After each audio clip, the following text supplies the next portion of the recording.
allow the two children to attend the budget every year. It's okay. Off your mind. It's okay. Off your mind.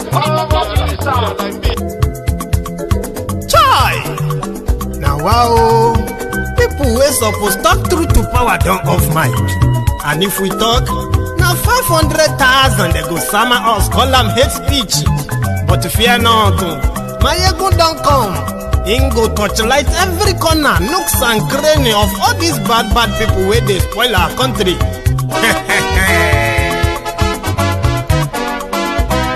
So my people make we laugh, oh yo yo.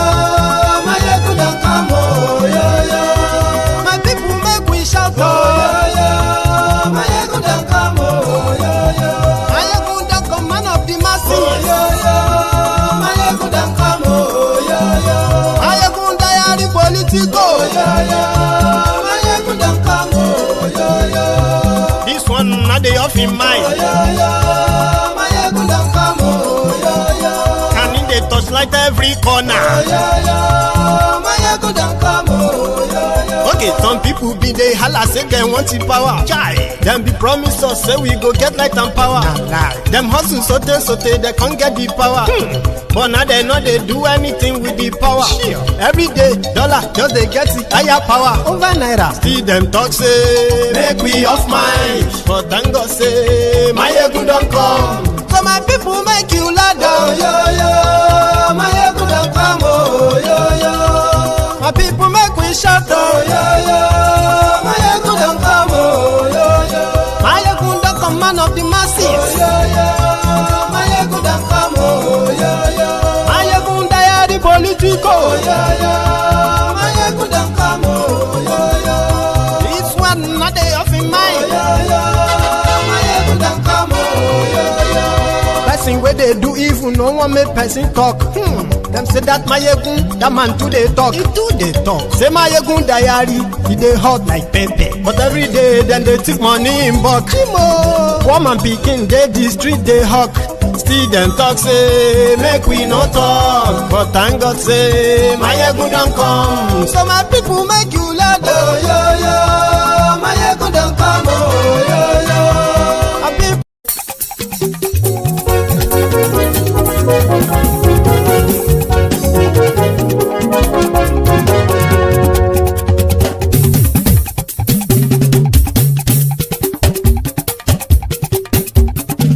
Mayegun làwa mọ̀ làmọ̀ tó dòdòdò. Mayegun diary, Mayegun number one. Mayegun làwa mọ̀ làmọ̀ tó dòdòdò. Mayegun diary, Mayegun number one. Mayegun ti dé o, ọ̀rẹ́ ara ìlú. Mayegun diary, Mayegun number one. Lórí Facebook, lórí YouTube. Mayegun diary, Mayegun number one. Gbogbo bó ṣe ń lọ ni Mayegun já wa sí. Mayegun diary, Mayegun number one. Àṣírí ọ̀jẹ̀lú kì í bò níbẹ̀ o. Mayegun diary, Mayegun number one.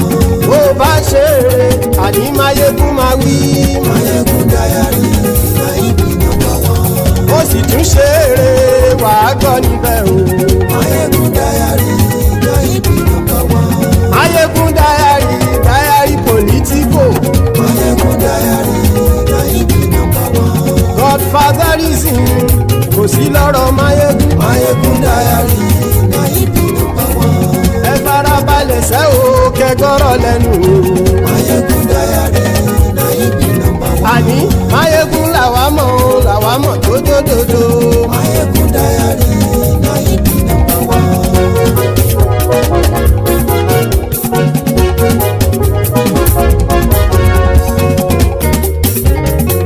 Àní ẹ̀sùn ràkì. Mayegun ti dé. Mayegun ti dé. Ọ̀jẹ̀lú ẹ̀sùn ràkì. Mayegun ti dé. Àní ẹ̀sùn ràkì. Mayegun ti dé. Lórí Facebook. Mayegun ti dé. Àní ẹ̀sùn ràkì. Mayegun ti dé. Lórí YouTube. Mayegun ti dé. Àní ẹ̀sùn ràkì. Mayegun ti dé. Bọ́ bàbá gbé wúrẹ́. Mayegun máa wí. Àní ẹ̀sùn ràkì. Mayegun ti dé. Ijó ìgbádìí yẹ. Mayegun àníyàn sọ́ra yìí. Máyégún ti dé. Bí pẹ̀sìdó bá rúfin o. Máyégún máa ní. Àníyàn sọ́ra yìí. Máyégún ti dé. Hello there, brethren. Good morning to you. Good afternoon to you. And good evening to you from wherever you are joining us. It is the Sunday sermon on Mayegun's Diary Politico. So, like it, share it. Invite your friends, invite your not so friendly friends. Tell them to join us. That's Mayegun today. Mayegun is live. Forget about that. So, to you who probably this is your first time, Sunday sermon on Mayegun's Diary Politico is called the No Holds Bar session, where the hard truth is basically shared, and the choice of language or words are by this time not censored. So whatever comes out of Mayegun's mouth, believe that that's exactly what I'm thinking and what I meant to say. So after reading the caption of the broadcast, read the description of the broadcast. Man, this light, and then like it, share it. Invite your friends, invite your not so friendly friends, and tell them to join us. The Mayegun today, and Mayegun is live. And if you have done that already, thank you. So for the writer of the broadcast this evening, it is the latest of among the series of the Asari Dokudom's madness, especially on social media. And Asari wouldn't have been any issue to start with, all right? If not because he's got his own criminal connection to the same criminals in power, in which he is believed to have enjoyed some level of immunity, against all his own atrocities. Some of these atrocities, he bragged about them in the public, not just public, on social media, all over the place. So he also has his own security outfit, where, according to him, is raking in over 6 billion naira annually from the federal government of Nigeria, apart from whether the bunkering or the amnesty money. So somehow, Asari, when he speaks, it is mostly to either threaten people or brag about the people he has, he's killed, so to say. So he's neither here nor there, right? His latest rant is that of the reaction to the genocide, the Christian genocide going on in Nigeria, as it is currently being globally discussed. And from the blues, Asari turned on the camera and he went for Reverend Dachomo. That same Reverend Father, that same man who's a member of his own church, have been killed by this same Fulani terrorist, right? Not just that, members of his own family, yes, his own family members have also been killed. Now, he is not just a face that is demanding for justice for them, and at the same time, protection for the survivors, okay? So he is also a victim. But Asari, who is Asari? Asari is a guy who turned to Islam for political leverage, and it gave himself Mujahidi. Now, Mujahideen are mostly Mujahideen, Asari Dokudom. And since then, it seems like he has managed to, fix himself into this conversation of the Fulani terrorist, the Boko Haram terrorist killing Nigerians and killing Christians. So that's what we're going to start from this evening. And according to Asari, Dachomo is a fraudster. Dachomo is a liar. And Dachomo will be disgraced. Meanwhile, these are the talking points of the terrorist sympathizers from the Sharia North. I have seen a lot of them on social media. So where did Asari get his own rage from? And why is he so mad that somebody is clearly advocating for an end to the killings of Nigerians, in which Christians He is a Christian. Members of his own church have been killed. Members of his own community have been killed. Members of his own family have been killed. So, what is wrong with those who believe that the Christians are being killed, and if the Muslims are being killed as well, the right thing is for those who are Muslims and even those who are not Muslims or Christians to stand up for those who are being killed? Why single him out for this particular hatred and target? Dachomo himself told us that he's received several threats, especially from those who are the sympathizers of the terrorist. Some said he's getting so much attention and popularity that they consider that his advocacy is funded by those who are giving him attention. A lot have sent a death threat to him, and this is the man, Reverend Dachomo, right? You know him. So what exactly would be the Asari Dokubon's rage or anger? Well, maybe you will understand them. Let's start with this, ladies and gentlemen. Dachomo, if I place cost on you, you will not last 24 hours. Well, good afternoon, depending on where you're listening to me.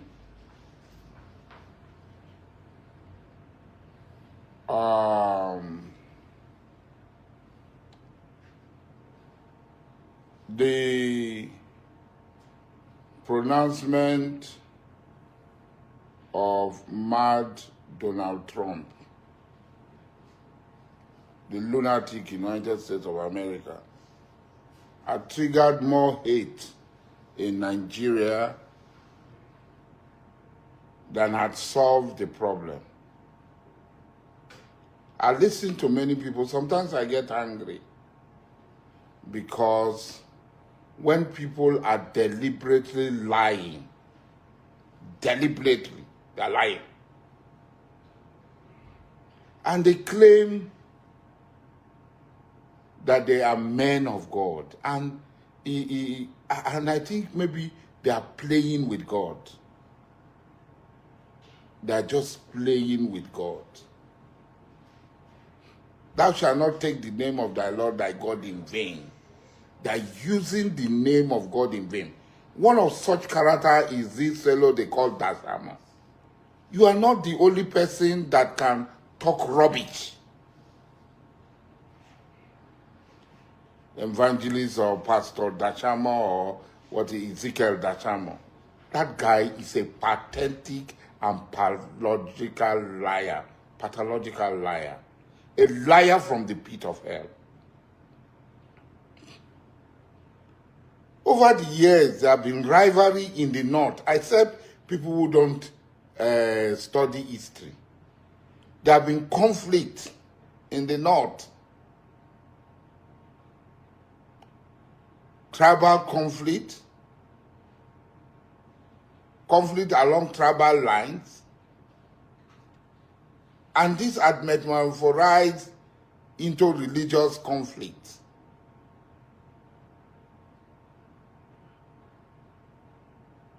And so when they talk about Christian genocide and they bring Tinubu inside that Christian genocide, I look at it and I ask myself, are these people well?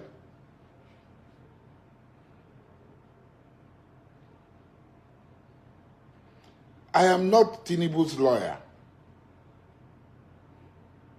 I am not Tinubu's advocate. But when you look at Tinubu now, do you think Tinubu will have anything to do with religious crisis? His wife is a Christian. His son, Sheyi, that is everywhere, is not a Muslim, which everybody knows. Tinubu himself knows. Sheyi is not a Muslim. His wife is not a Muslim. His daughter, Mrs. Ojo, even though she's a Muslim, she's married to a Christian. Why can't we tell ourselves just the raw truth? And people are afraid to talk. I saw that stupid, idiotic Igbo man who had been talking on channel. They bring him to shoot out hate, raw hate. He's not talking about the killings going on in Igbo land. Many Igbo towns and villages have been reduced to rubble. Desolate, they cannot go home. That is the truth of the matter. These liars are everywhere on television station talking rubbish.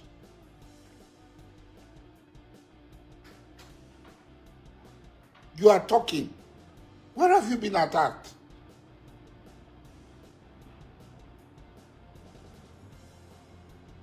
We know it. We have first-hand information about what is happening. And the government know these things.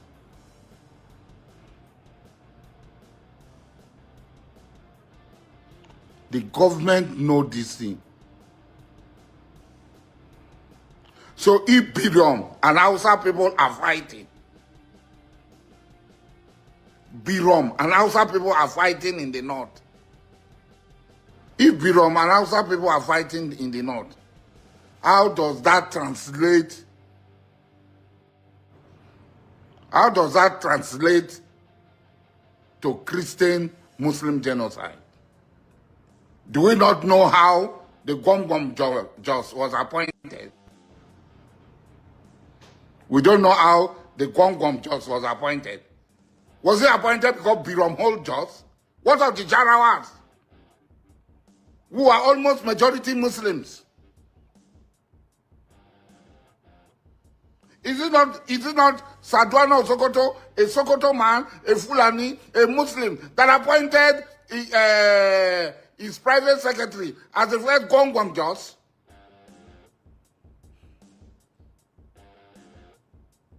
When there was agitation for Emir of Jos. People don't read this, so they don't know anything. They come to lie.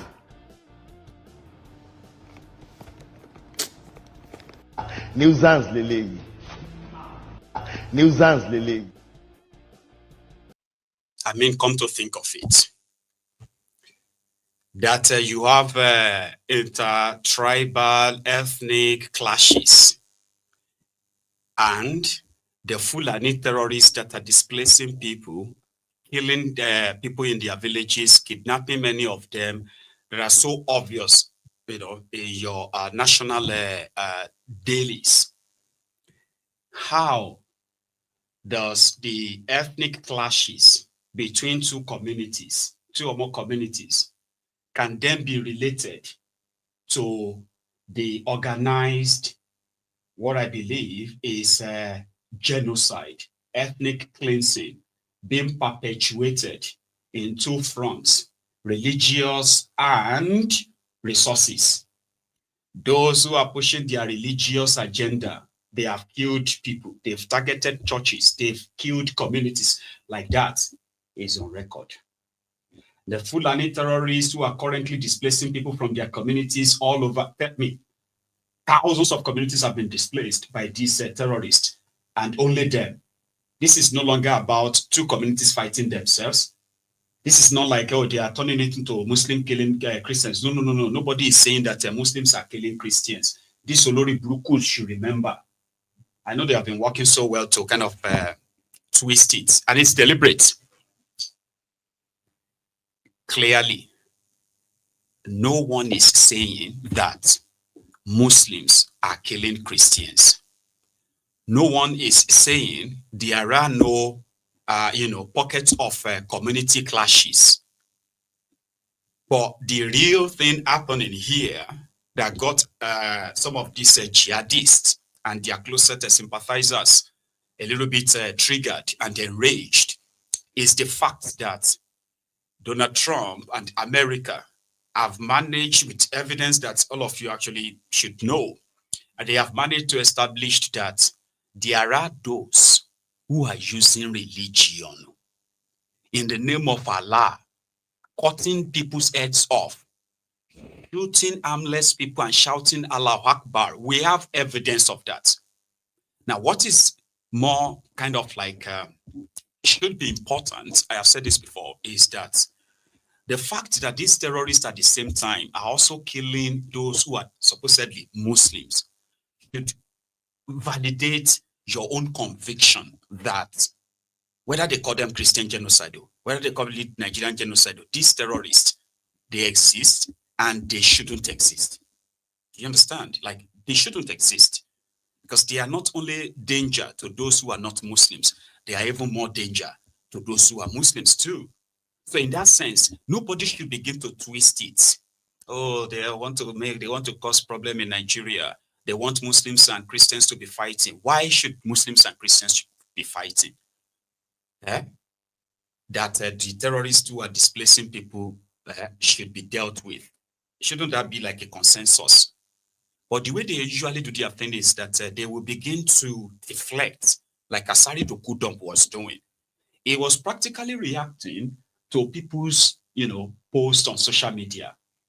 And surprisingly, I don't know, Asari Dokudump got to a stage where he has now become kind of like obsessed to everything Igbo. And mind you, his obsession, which has now transformed to hatred, a public one that he's not ashamed of saying anyway, right?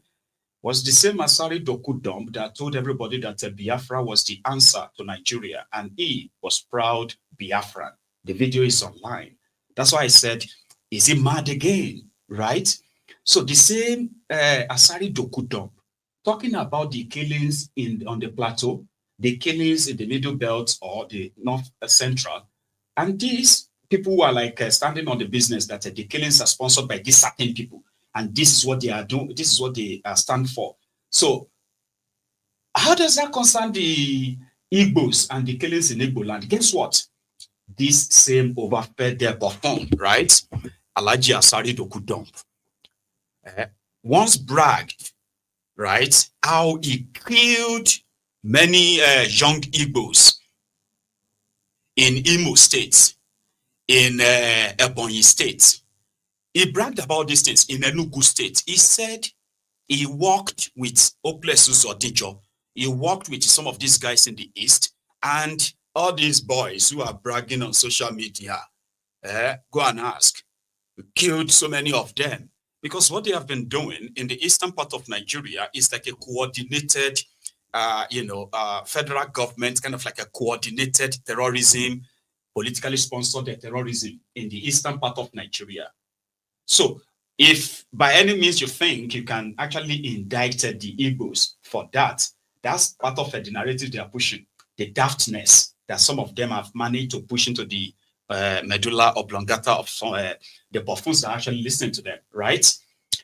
If the government is real, somebody like Asari Dokudump and those is, moving around committing some of these crimes under the cover of working with a state government or a federal government, they will either actually be in jail, because in the process of government really doing its job, they would have realized that the insecurity in the eastern part of Nigeria is multifaceted, and all these stakeholders who politically fueled this are still not convinced that what they have done in the eastern part of Nigeria is not dominating the national conversation, so that they could have something to practically distract us in a way by gaslighting the Igbos. Do you get what I mean by that?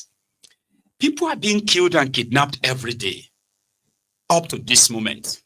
It has nothing to do with whether Tinubu married a pastor or he married a mamalawo or his children are all like herbalists. It doesn't matter. The job of government is that when people commit crimes, whether they committed it in the name of religion or they committed in the name of any god they serve, when that same action violates the constitution of the land, you, whether you are a Muslim president or a Christian or an atheist or somebody who is God knows, right? As long as you have laws and you followed it, right, it doesn't matter whether na mamalawo or babalawo you married. Because if you shout Allahu Akbar and you shot people at close range, execute them, you shout Allahu Akbar and you slaughter people, then what will happen is that the law takes its course, and that Allahu Akbar will be shouted when your life is taken. That's what is called law. So whether you're a Christian or a Muslim, that's how you should see it. Anybody who is now shielding them, excusing them, and all of that, they are called enablers. they are called enablers, the closet terrorists. No deflection. But his obsession with the Igbos in this sense, which, in my own opinion, was the foundation of his rant. It was not to really talk about the killings. He didn't care about the killings. He said he will cause Dachomo. That's the part. Listen to this one. Dachomo, if I place curse on you, you will not last 24 hours. Wallahi billahi bi-iznillah. You will not last 24 hours. If I, Mujahid of Asari, place a curse on you, as you have been placing curse on people, 24 hours you will not last. Because you are a fake and you are a liar. There's hardly any crisis in the north that is rooted in religion. So the Hausa people, farmers that are being killed in Sokoto and in Kebbi by the so-called bandits or whatever they are called, why are nuisance lele. Madman. The Hausa people, not that he cared about the Hausa people being killed or not. He just wanted to try and make it play down. That this man that is placing curse, is not placing curse on Asari, is placing curses on the killers and their protectors. That the wrath of God should come on them. He was there doing it in the public, not like anything closed. So why is Asari triggered that he's saying all the Hausa people being killed? And it's not because he cared about the Hausa people. No, he doesn't care. Because to them, if you begin to actually really care, maybe being care means that you have to begin to identify their killers. There is no killings in northern Nigeria that has to do with religion. You know, they say now, Ogungo puts a bottle, broken bottle, deflate Asari Dokudom's belly. Deborah, you remember that young lady that was, burned to ashes? She was mobbed and killed by this Islamic, terrorist. She was mobbed and killed, right? We've had communities where, especially in southern Kaduna, where hundreds, if not thousands of them have become so displaced that they have now appointed emirates like that, Amir, in some of these communities, codedly.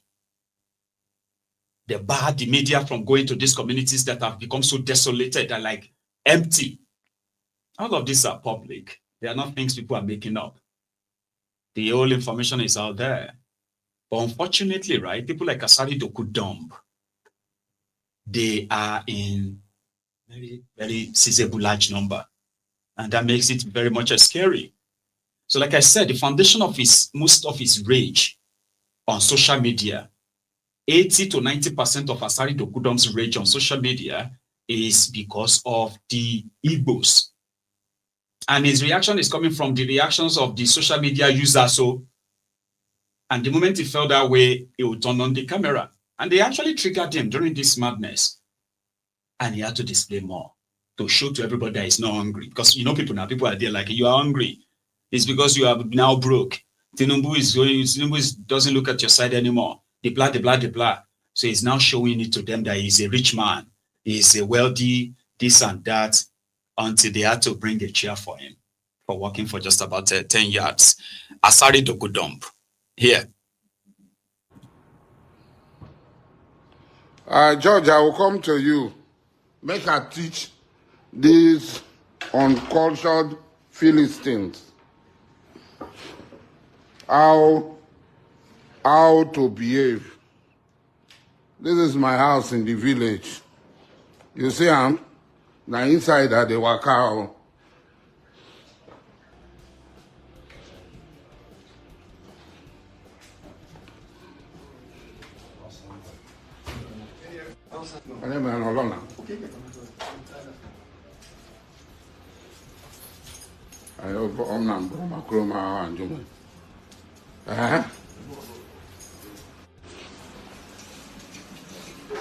So this is my kitchen, no? If they see my kitchen, Nama Chobri.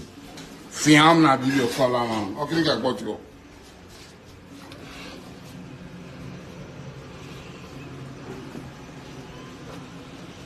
You see my swimming pool? You see how big my swimming pool is? This is the vendor. Open them. Make them see. The one where she passed, the one where she on of Abuja. Oh. Open. This is my Rolls Royce. Baba Yamakio. You don't see him? This is not the sauce. You don't see him?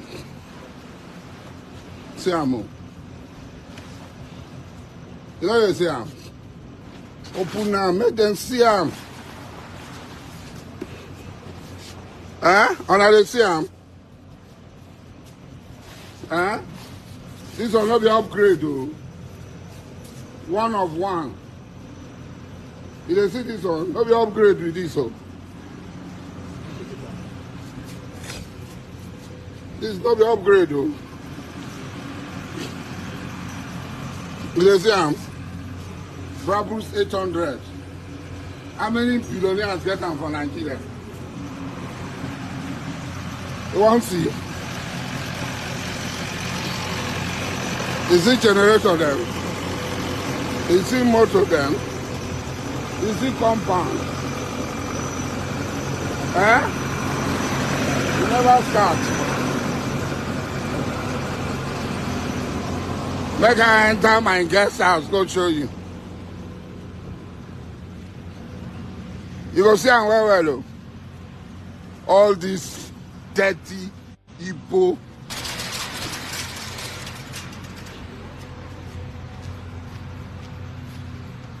Now when she open.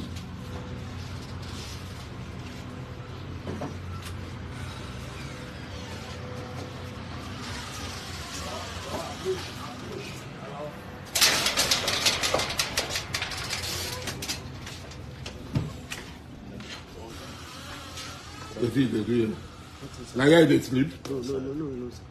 Will you get out of here? You see, we are looking for it and we are here.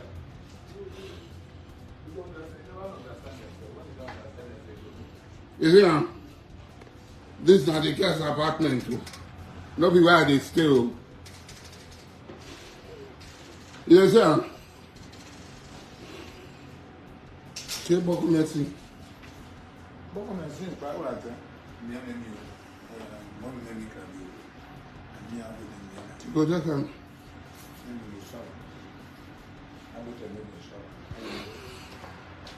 This is my guest apartment. I never enter around.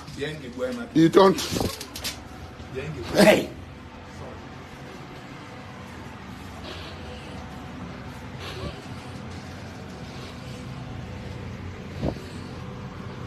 You stay, and you start to talk.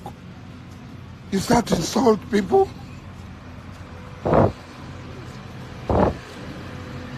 You start to insult people. You understand?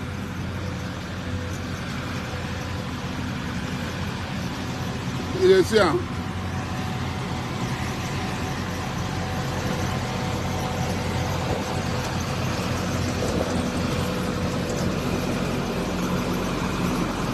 All this are my compound.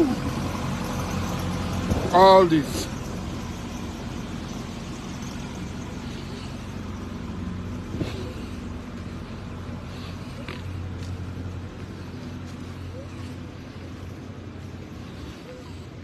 Yes, I don't see this kind of architectural design before. For village. Nowadays. When I go build those cheap houses. And I go say Odogu. This is just one.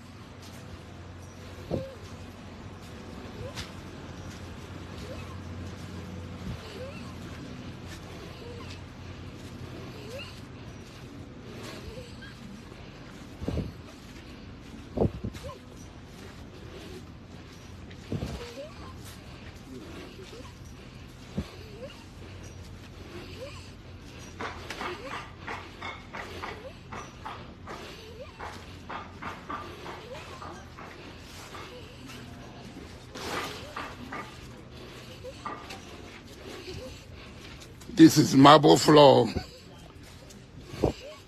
You see, see the marble place where they perform ablution. Make I enter the mosque, make you see. This is my mosque. Private mosque in my house, in my village. See, my security house. Now 3 floors.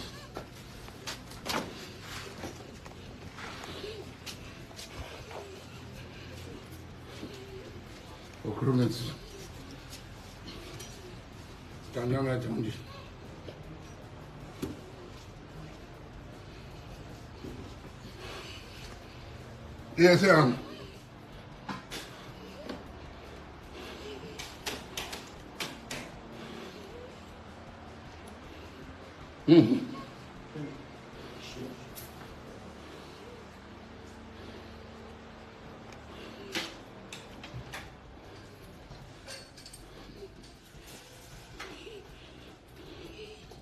On that throne. Is it a mosque? If you build this kind of church for your house, for your place,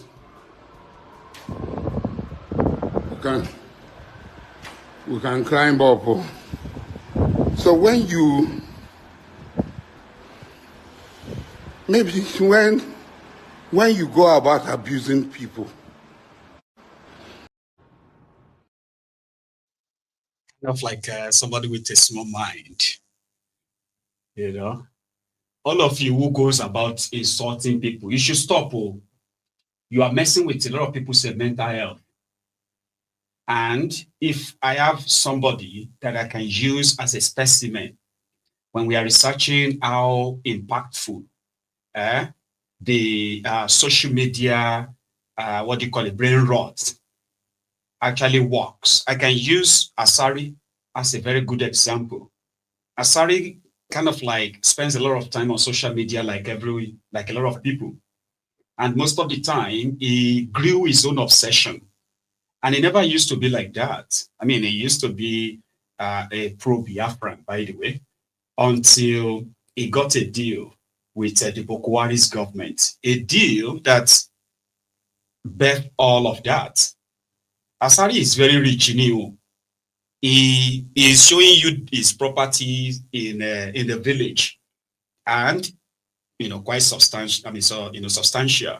You will say, Abi, but it is called wealth without enterprise. Asari has a private school in Benin Republic. Yeah, I think is it Benin Republic in Cotonou? Private university. And all of this came from the proceed of his relationship with the Nigeria, supposed the government.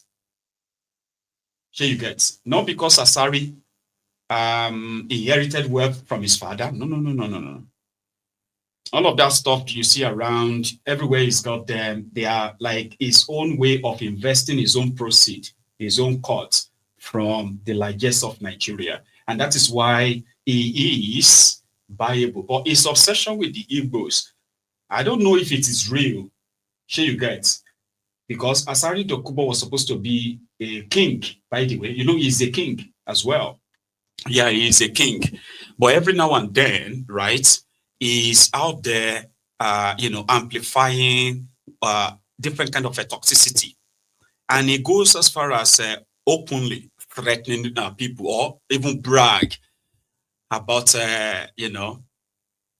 what he could do. In one of his recent rants, from where he was talking about Dachomo, right? He also said this about Nnamdi Kanu. Betrayed Nnamdi Kanu because he was my friend. At the time Nnamdi Kanu was arrested, he was my enemy. I was looking for him to kill him. He was also looking for me to kill him. So I promised him that I would smoke him out. So how did I betray him? He don't even know the meaning of betrayal. Months before he was caught, I told him I would smoke him out anywhere he is. Go and check my previous videos. So it's not a new thing. How will I betray my enemy? I've even held myself back. for not talking about him any longer. So don't allow me to go back and start talking about him and spoil matter for him. Eh? Keep your lane. Day your day, make a day my day. I beg you. Nuisance lele. Sorry.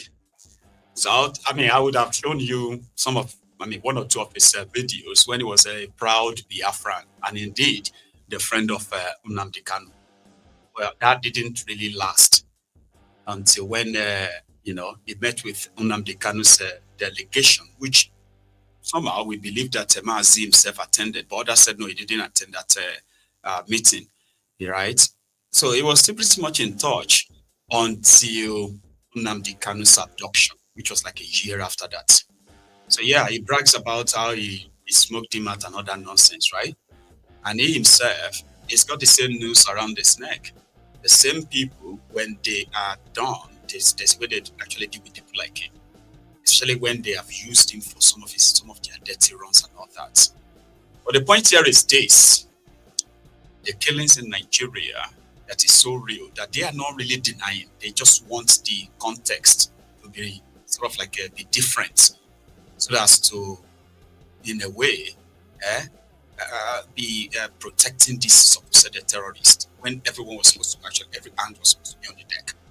Everyone should be on deck, right? Smoking these terrorists out. In Niger State yesterday, there was a military chopper that just crashed. And I'm not saying chopper, not chopper. It's actually a fighter jet. A fighter jet that then crashed in one village in Niger State. But the pilots were able to, what do you call that thing again? When you have to use your parachute and you just exited the aircraft before it crashes, right? That happened yesterday, and it's not really in the news that much because a lot happened yesterday. Yeah, there was an asset lost yesterday. A lot of people are asking questions. How did the fighter jet develop fault mid-year and then crashed? Ejection. God bless you. Yeah, it's called ejection. You eject yourself like before the aircraft crashes, right? So a lot of people are now asking, how did this happen?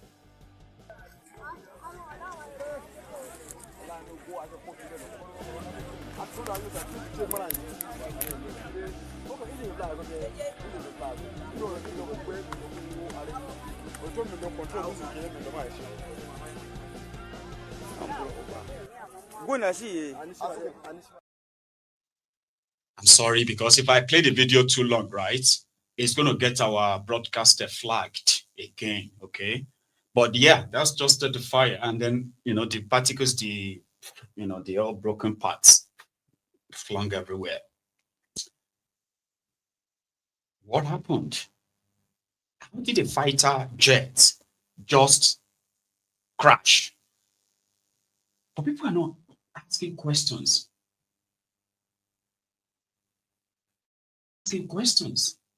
They have been so distracted with so much, right? That all of this, they are happening. Some are saying that they probably got shut down. But Nigerian military, of course, maybe for security reasons, they will say, oh, it was. But how do you then deal with it if indeed it was actually shut down? Sure, you get me now? So how do you deal with that? This will be the second time that a Nigerian fighter jet, the last time they admitted that, it was shut down. In case if you don't understand, there was this ammunition. I don't know the name, but I will describe it so that those of you who have military background can help us, okay? There was this ammunition, right? It's like that RPG, but RPG is like something they would do like this. But this one is bigger than RPG. They put it on the ground like that. They will coordinate and do some settings and all of that. Then they will shoot it. It's like that rocket as well. They stole 2 from the Nigeria's armory in Cotonou. I can't remember the year, but if you Google it, you get to know what I'm talking about. Do you know what happened? Boko Haram's government, because they said the fact that they have actually shot down one fighter jet in that same Niger state, in Nigeria. And that simply means that these criminals, these were supposed to be Fulani terrorists too, not Boko Haram. They are not Boko Haram, they are like Fulani terrorists too. This was way back in I think it was like a 2021, 2022. No, sorry, 2021, 2020, 2021. It should be around that time. They shot it down, bang. And because that's a bigger threat, what did they do? Nigeria bought the second one back from them. It's got a name. I can't remember the name. $5 million was paid by the Nigerian government or military or whatever to buy back that weapon from the same terrorists in order to protect Boko Haram, because they said the airspace that is always going to fly to Daura, somehow, I don't know, yeah, they said that poses the danger that any passenger, civilian aircraft or anything could be brought down. So they had to go and buy it back. The story is in the public. The way I put it right now, some of you will be like, where was that? Don't do that. Just go on and check it. I am not saying that this one that happened yesterday was brought down by terrorists, because there is no information around that, but there are speculations.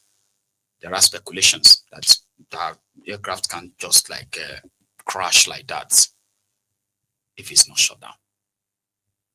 Or maybe we'll never know. Yeah? Nigeria, who somehow have suddenly lost its will, is power, the power to, the power to own the air in the sub-region of where Nigeria is, right? It is only Nigerian military, right? Or Nigerian military that possesses the enough here, sort of like flight and all of that, that could actually take control of the airspace of any country in the West Africa. Like we have that air superiority. Unfortunately, we couldn't use that to go after the terrorists too. You know what I mean? Like when the Air Force is going ahead, locating the terrorists and then, like bombing them, while the other military ground troop will be clearing them, right? No, but Nigeria is doing that in Benin Republic right now. Because that's the latest report. Earlier this morning, there was a report that, a coup. Okay. In fact, there was an announced coup by a group of soldiers in Benin Republic announcing that they've taken over government. They've removed Patrice Talon as the president of Benin Republic. Okay, that was shocking. Because right now, almost all the countries surrounding Nigeria is being ruled by dictators. I'm sorry, by the military coupist. So, Benin Republic falling into the hands of a coupist. Nigeria wanted to play the big brother role on the order of France again. So, what happened? This morning, these soldiers, right? You may not understand French, okay? But don't worry. You practically know what they are saying anyway. So they made this announcement. But a series of events that followed, right, has currently put the country in more or less like, dark zone where information right now is so,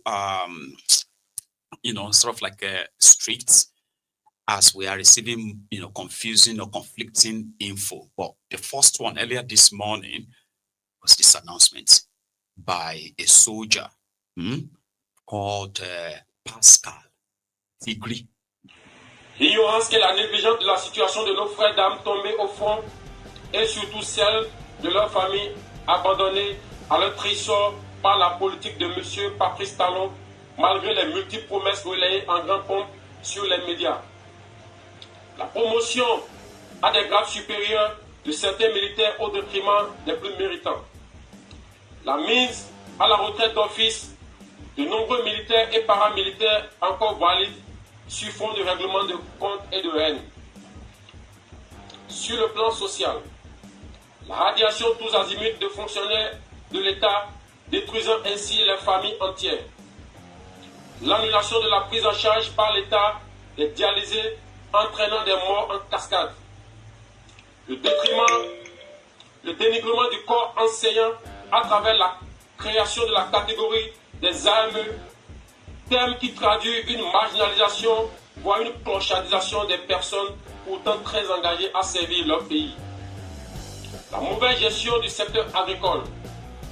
La réduction, voire l'annulation déguisée des libertés fondamentales sur le plan économique.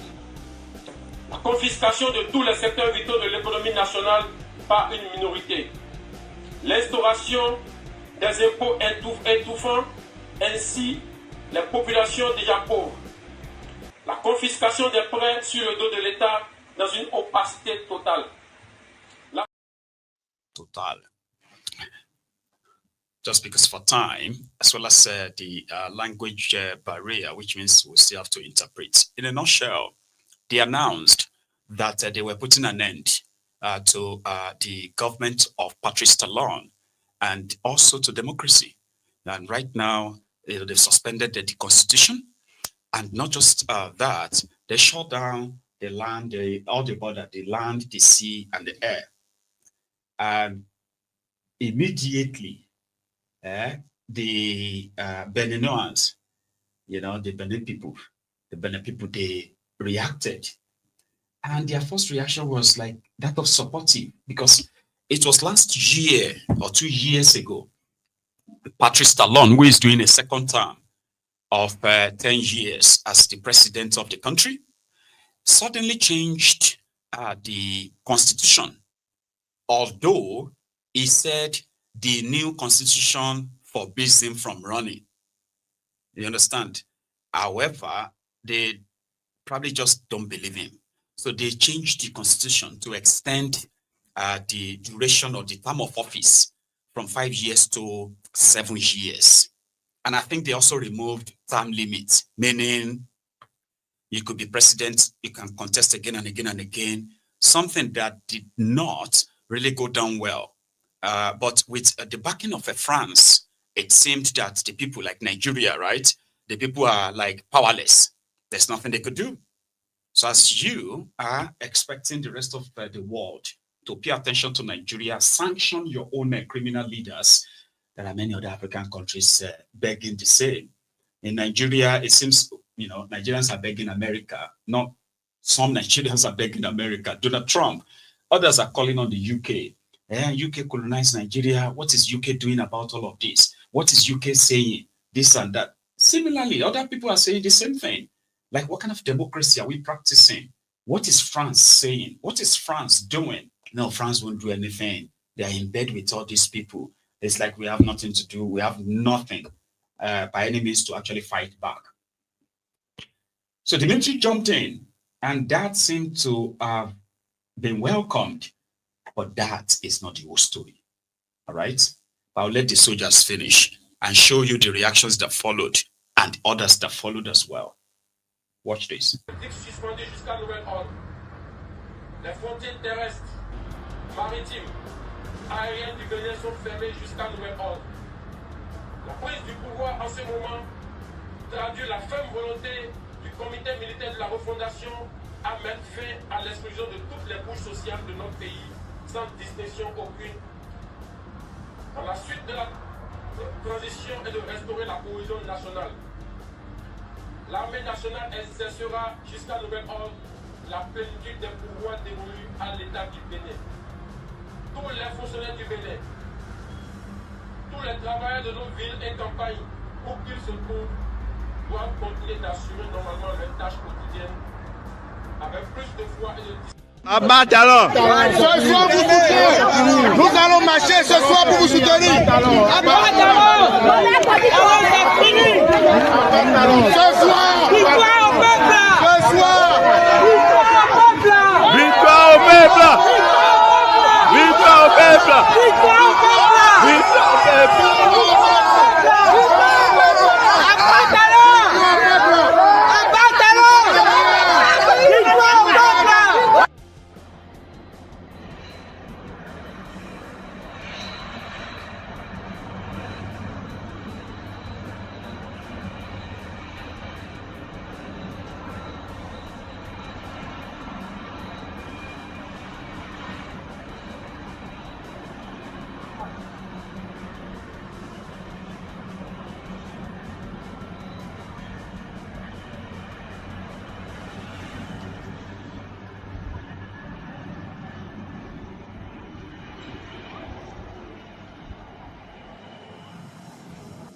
entendu? Talon, c'est terminé. C'est la fête à Chango. Oui, c'est la fête à Chango. Tout le monde en fête, hein? C'est la fête à Chango. Talon est parti. Vous voyez, tout le monde. C'est la fête, hein? C'est la fête à Chango. C'est ça. Suspendu jusqu'à nouvel ordre. Les frontières terrestres, maritimes, aériennes du Bénin sont fermées jusqu'à nouvel ordre.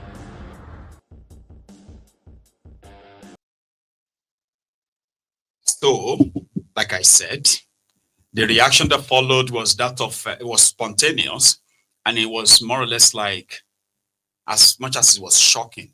So, immediately, not long after that, yeah, the interior minister addressed the country. So what initially happened was that these soldiers, they, took over a TV station rather, and that was where they broadcasted, that their coup.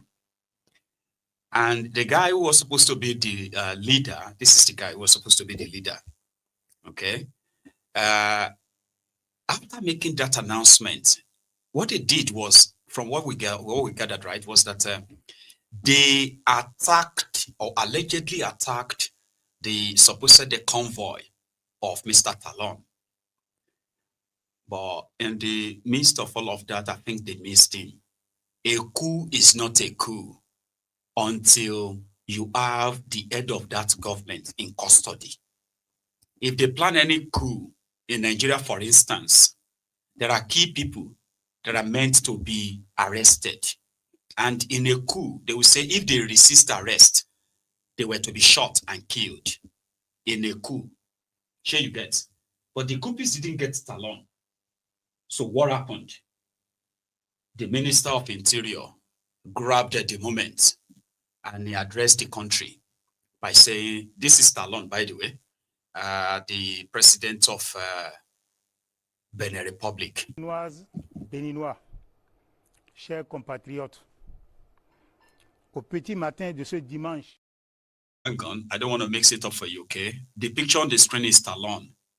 The man speaking is the Minister of Interior, the first person to address this when the news broke. Béninois, chers compatriotes, au petit matin de ce dimanche 7 décembre 2025, un groupuscule de soldats a engagé une mutinerie dans le but de déstabiliser l'État et ses institutions. Face à cette situation, les forces armées béninoises et leur hiérarchie, fidèles à leur serment, sont restées républicaines. Leur riposte a permis de garder le contrôle de la situation et de faire échec à la manœuvre. Aussi, le gouvernement invite-t-il les populations à vaquer normalement à leurs occupations. Je vous remercie. Béninois, chers compatriotes, au petit matin de ce dimanche 7 décembre 2025, un groupuscule de soldats a engagé une mutinerie dans le but de déstabiliser l'État et ses institutions. Face à cette situation, les forces armées béninoises et leur hiérarchie, fidèles à leur serment, sont restées républicaines. Leur riposte a permis de garder le contrôle de la situation et de faire échec à la manœuvre. Aussi, le gouvernement invite-t-il les populations à vaquer normalement à leurs occupations. Je vous remercie. Béninois, chers compatriotes. Sorry about that, by the way. I was trying to add what I believe is an update on this story, because things are kind of like developing. And like I said, the coupists, they missed Talon. before they announced their coup. Now, maybe later, people will find out what actually transpired because immediately Nigeria dispatched a fighter jet. Yeah, a fighter jet to the country's capital, I believe it's Cotonou, I think. And the report then came that when the interior minister said, no, there was no coup, Talon is safe, and the military is currently trying to arrest the coupist. So that's now like a mixed report. How about Pascal, the supposed leader, this guy, right? And people were practically like expecting to hear from the coupists themselves to say, oh, hang on, are you really in charge? Well, they did roll out so many kind of like instructions. For example, France should stay away, Nigeria should stay away. So when Nigeria sent their own fighter jets there, I had no idea what the intention was, by the way, but it's pretty much was like they were already in touch with Talon. So if Talon is not fully safe, maybe Nigeria was going there to get him. That's Tinubu. Then the news said, oh, everything was fine. So they said the fighter jet has returned. Then later, it was like, no, the coup was still going on. Don't listen to all this propaganda, all this other news, the blah, the blah. So what's going on in Benin Republic? Not long after that, right? The supposed head of the coup, Pascal Tigri, announced it. It's also in French. This is to say, don't listen to anybody. We are still in charge. But now it's no longer at the TV station. It's now in a probably like a secluded place. This is Pascal. Béninoises et Béninois, bonsoir. Je suis le colonel Tigri Pascal. Depuis ce matin, nous avons lancé une opération qui consiste à libérer le peuple béninois de la dictature de Patrice Talon et des libertés qu'il a longtemps arrachées au peuple béninois. Nous vous invitons à un soutien massif de notre action et nous appelons le gouvernement français à ne pas du tout s'initier dans les affaires intérieures de notre très cher pays, la République du Bénin. Béninoises et Béninois, bonsoir. That's Colonel Abi Captain Abina General Pascal. This time, it is alleged that they have arrested some of his fellow coupists. So he was now in hiding. So since they didn't get along, then there's no coup. For your coup to be successful, you need to arrest the head of the government. But the moment the head of the government is able to slip away from you, it will make contacts. And in this case, right, it could even get outside help. And that makes it impossible, like even more difficult. It can lead to what some people called a civil war. So the situation in Benin Republic is not completely settled. However, with the with the intervention of Nigeria military, here you get, they have been able to possibly show some strength, what they call the show of strength, right there to say, okay, if this coup is actually real, it's going to be the coupist versus Nigeria. Do you understand? But since they didn't get along, just a moment ago, Talon, the president of Benin Republic, addressed his country by saying everything is fine. So therefore, the coup did not succeed. Béninoises, Béninois, mes chers compatriotes, je m'adresse à vous ce soir parce que notre pays a vécu aujourd'hui des événements d'une gravité extrême. En effet, un groupuscule de soldats, sous prétexte de revendications fallacieuses, a entrepris une mutinerie à l'effet de s'attaquer aux institutions de la République et de déstabiliser notre nation en remettant ainsi en cause l'ordre démocratique. Une telle entreprise aurait eu pour conséquence de plonger notre pays dans une aventure sans lendemain aux conséquences désastreuses. Elle aurait mis un coup d'arrêt au processus de développement amorcé par notre pays grâce aux efforts entrepris par toutes ses filles et tous ses fils. En pareille circonstance, le devoir républicain m'impose, en ma qualité de président de la République, chef suprême des armées et garant de la stabilité du pays, de prendre les mesures appropriées pour faire échec à l'œuvre des aventuriers désireux de nous faire retourner dans un passé de triste mémoire. J'ai donc, en coordination avec le commandement des forces de défense et de sécurité, engagé les actions nécessaires au maintien de la paix en vue de garantir la sécurité et la quiétude de tous sur toute l'étendue du territoire national. Je voudrais ici saluer le sens du devoir de notre armée et de ses responsables qui sont restés républicains et loyaux à la patrie. Avec eux, nous avons fait front, repris les positions jusqu'à nettoyer les dernières poches de résistance des mutins. Cet engagement et cette mobilisation nous ont permis de faire échec à ces aventuriers et d'éviter le pire à notre pays. Cette forfaiture ne restera pas impunie. C'est le lieu pour moi de féliciter nos forces de défense et de sécurité dans leur ensemble pour leur sens du devoir. Je voudrais, par la même occasion, avoir une pensée pour les victimes de cette aventure insensée, de même que pour les personnes encore retenues par les mutins en fuite. Je leur donne l'assurance que nous ferons front pour les retrouver sains et saufs. Mes chers compatriotes, je voudrais par la même occasion vous remercier particulièrement, vous, de l'intérieur comme de l'extérieur, pour votre soutien actif et vos nombreux messages d'encouragement durant cette journée. Ils nous ont rassurés et donné l'énergie nécessaire pour faire front au nom du Bénin, qui, nous pouvons le dire, a bien une âme.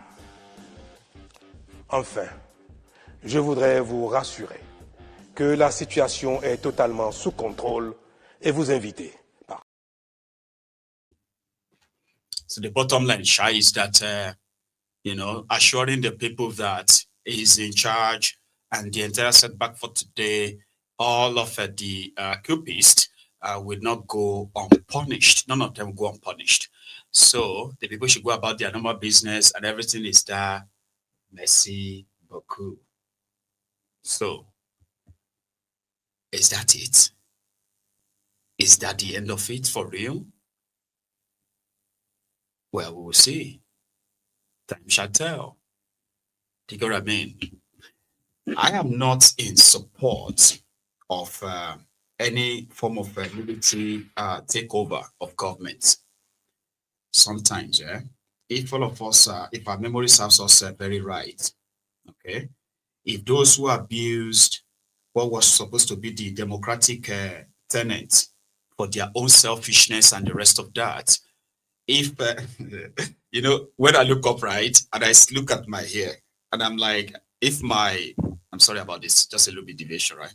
So every time I look down and I look up and I see my hair, and I'm like, if my great-grandma was alive, even if my mom was alive, and she sees that on the screen, she'll be like, why did you not comb your hair? Why do you leave your hair like that? Like, I just wanted to.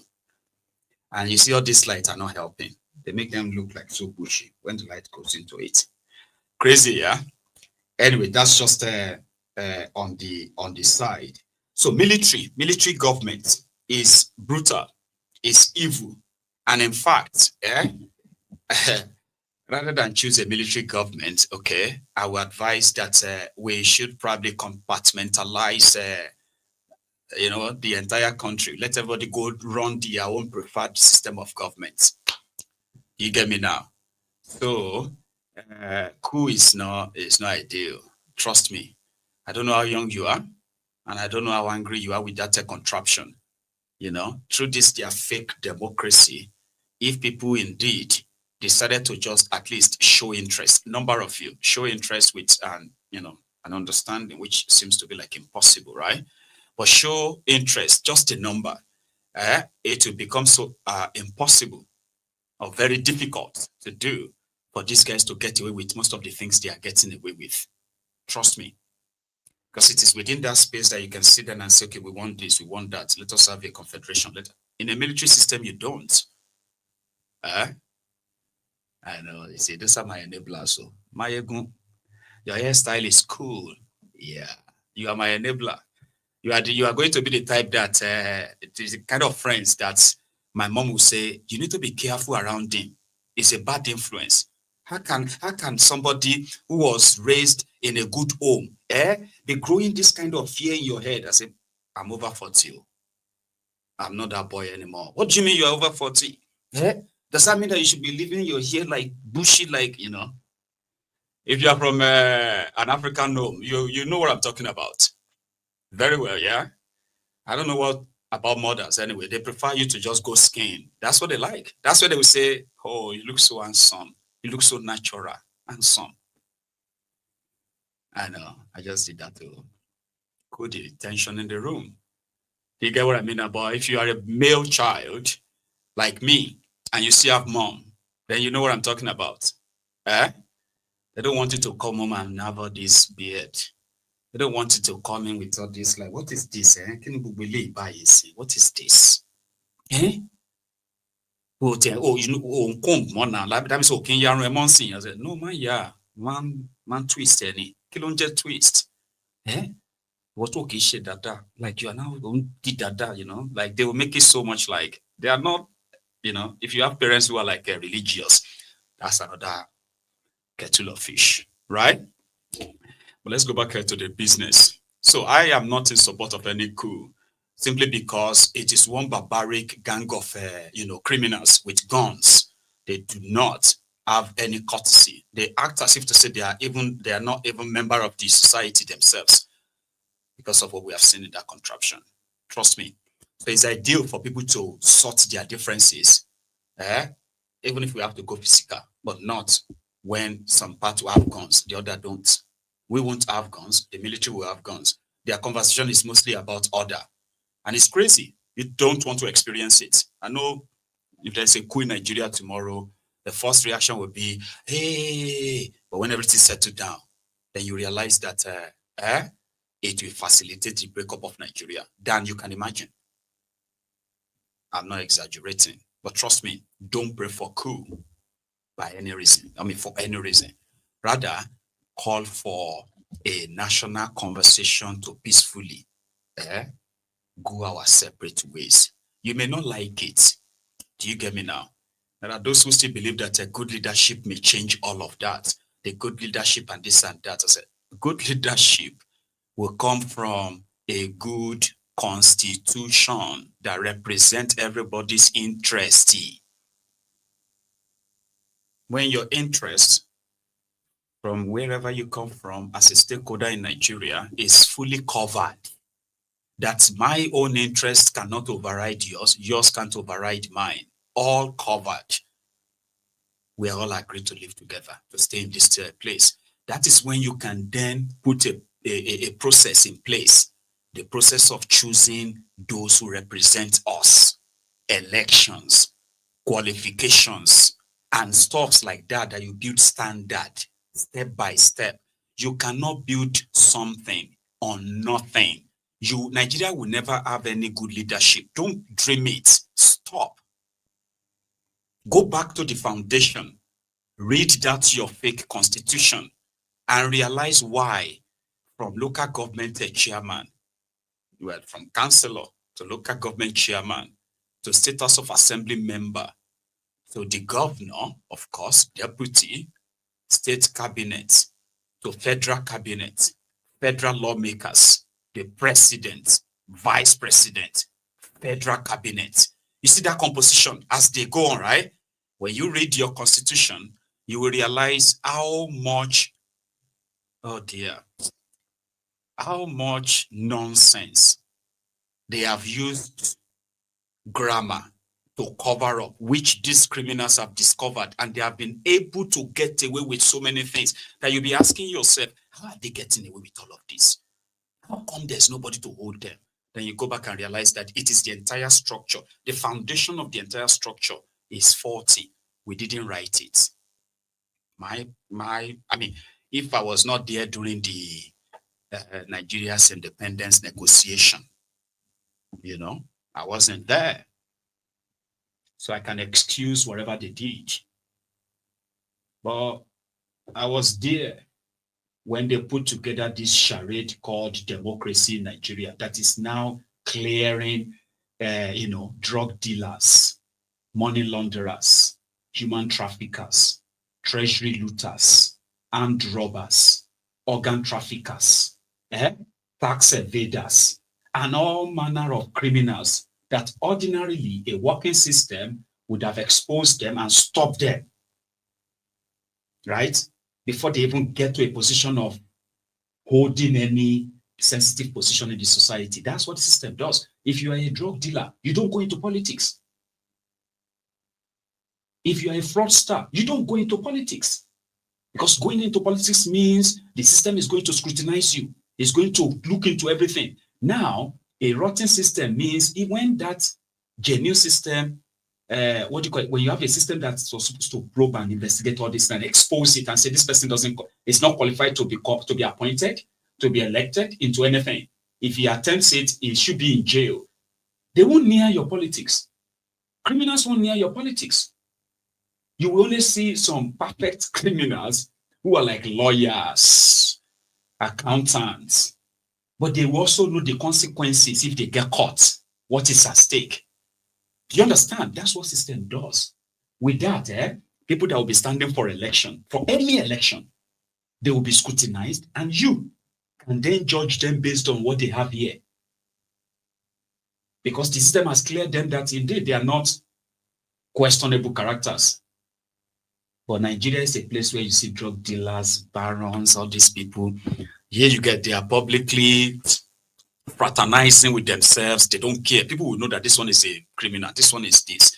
But people, once they start doing philanthropy, become philanthropists, the same Nigerians will begin to sing at their praises. So my main point is that good leadership does not fall from the moon. Good leadership does not come from just wishing or praying. If you're not looking at the foundation, what the Yoruba called amokun, eruewo, ulokelenwu, ewo isale. Do you know who is an amokun? Well, a physically challenged person. Do you get me now?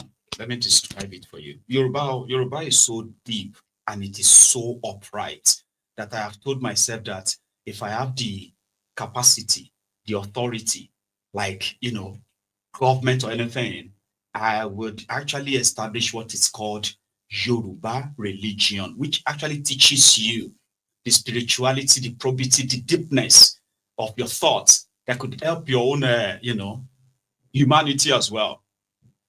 Amokun, physically challenged person, right? Coming ahead and it was like that.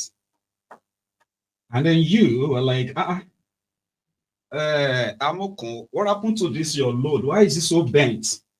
And it was like, you're not paying attention. You are just paying attention to the load. Can't you see to the ground that I'm actually myself, like, you know, not balanced?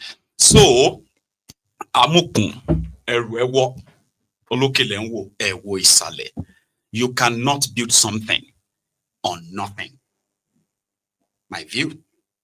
Meanwhile, one of the prominent figures they believed could probably turn things around, and many times we have reminded you that even if he's got that mindset, if he's got that you know, vision, it's still going to end up as the same thing.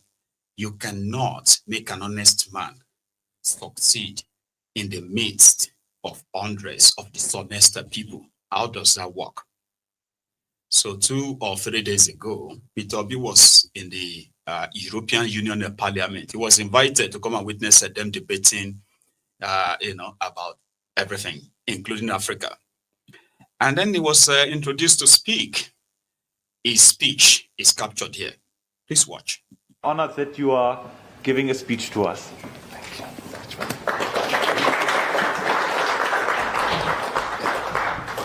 Thank you. Thank you, Mr. President. Thank you, MEPs. Well, I don't know.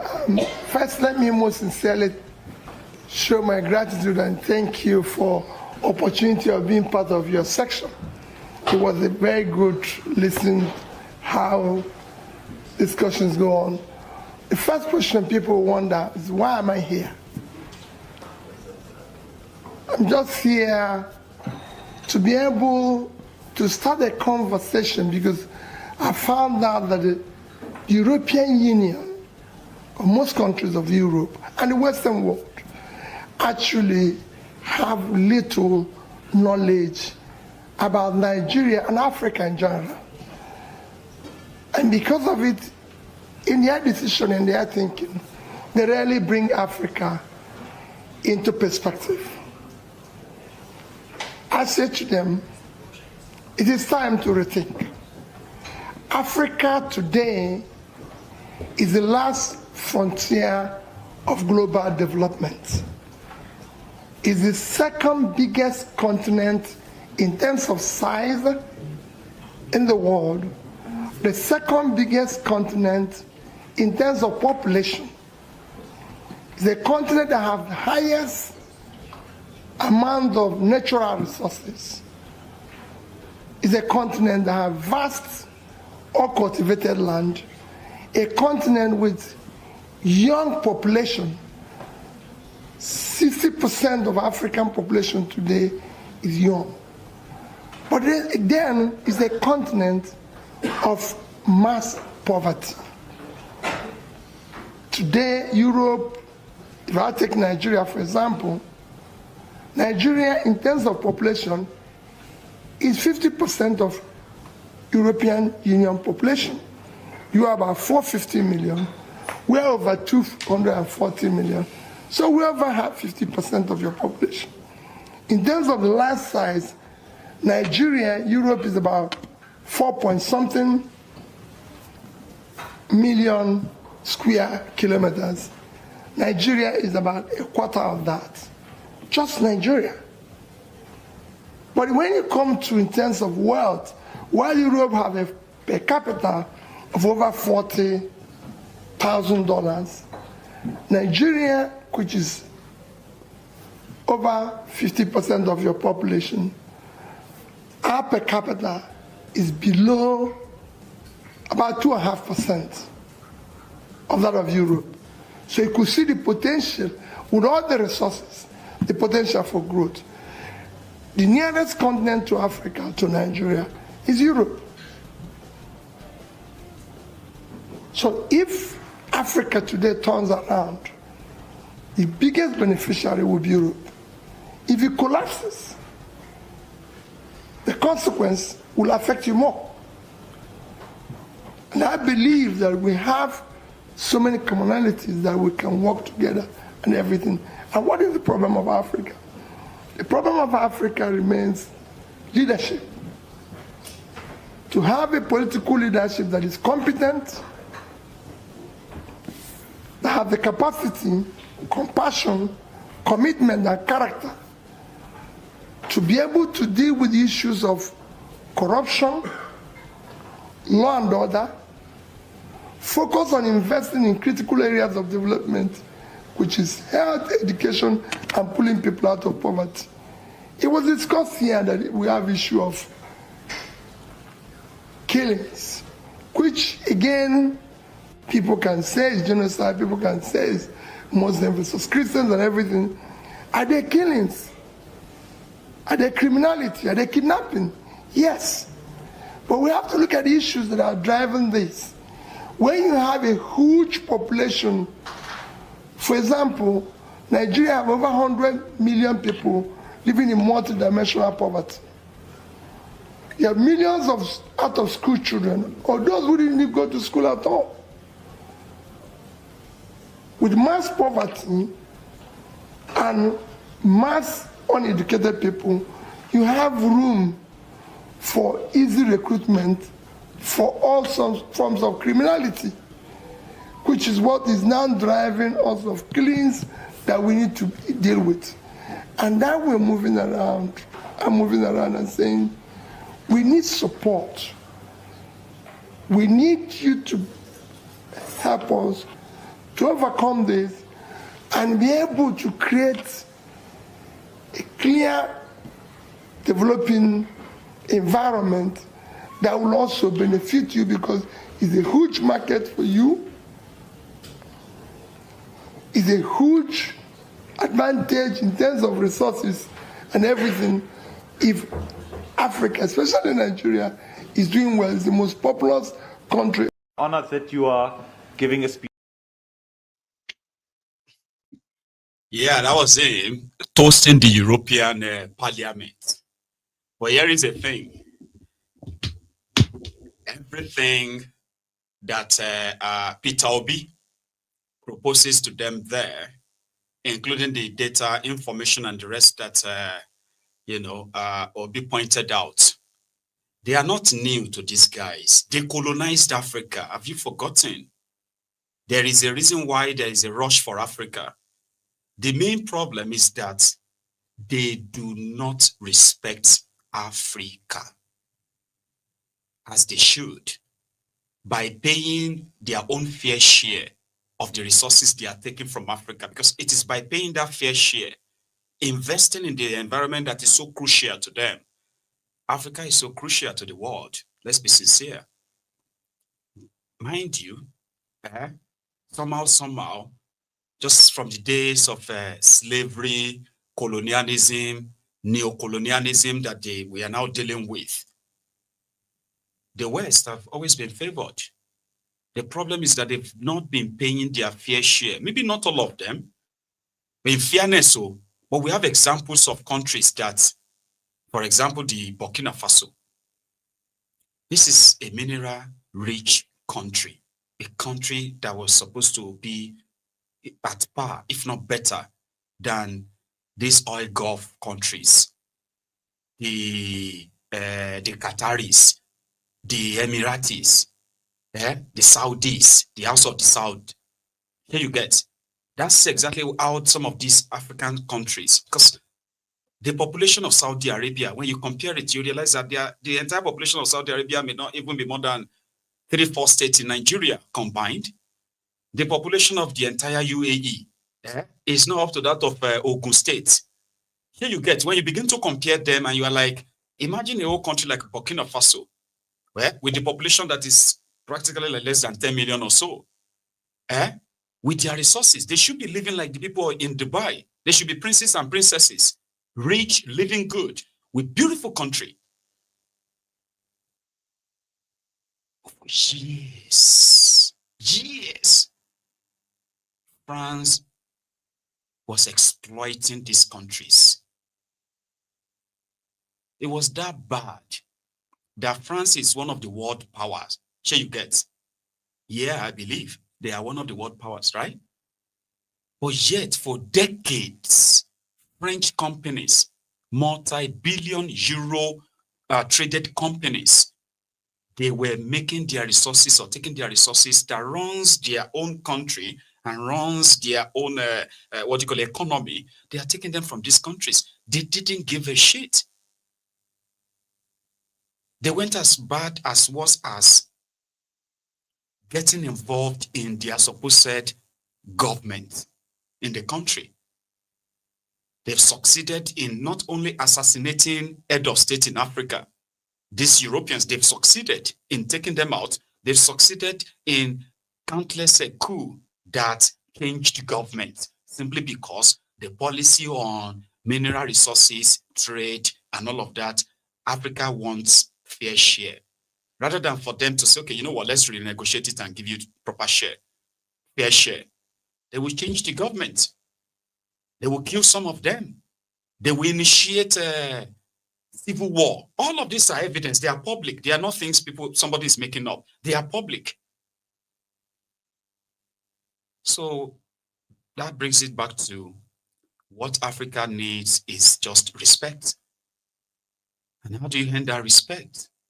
We've had African leaders who have attempted to actually boycott the status quo, or challenge the status quo. But they just didn't last. It's always that, there will always be collaborators within your countries who are ready to do the biddings. That is, in fact, not in favor of your own people. They still sign that because they could get all their own share, paid into their private accounts in Europe. So Obi should know this, right? Among them all, the thing with Nigeria is that, the colonial powers, they were given their own fair share. For example, Shell, which is the UK company, right? And there's another one from, what is this one from America that was also involved in Nigeria, early stage, that were involved in the development of Nigeria oil sector. Yeah, they made a deal. And that deal was that as oil companies taking the crude oil from Nigeria, they will be taking about 40% of the crude oil. The remaining 60%, this particular percentage will go to Nigeria, will take 50 or 51% of the proceed. So that deal is not similar to the same deal, BP, Chevron, you see. That deal that Nigeria got from all these colonial masters or colonial countries is not the same like Burkina Faso. People said that they are, for example, right, they are taking, what is this thing that they are using in their, what is that called again? This, when they are building this, their atomic energy. And they also, the one this Elon Musk uses for is on batteries. What is that called again? It's a very popular one like that. Please help me. Right? It's very kind of like, uranium. Thank you. I've got smart people here. Thank you. So uranium. So Burkina Faso, Benin Republic, they both have this uranium in abundance. And uranium is not just for atomic bomb, but they also use it for atomic, to generate power. Now this power, which powered some of these their plants in France, they have been taking that from Burkina Faso. They have been taking that from Mali. They have been taking that from Niger Republic, among other resources. Now here is the thing. From what we have gathered, though, they said if you want to buy an ounce, or let me say a kilo of uranium, this is just for context, though. Maybe that's not how it is scaled, though. Don't get me wrong, but just for your own understanding, okay?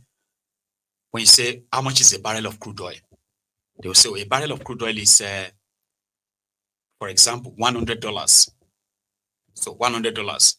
BP, British Petroleum, will now pump maybe 100 barrels. For example, you know that 100 barrels times $100, that's 1,000, sorry, that's $10,000, Abi?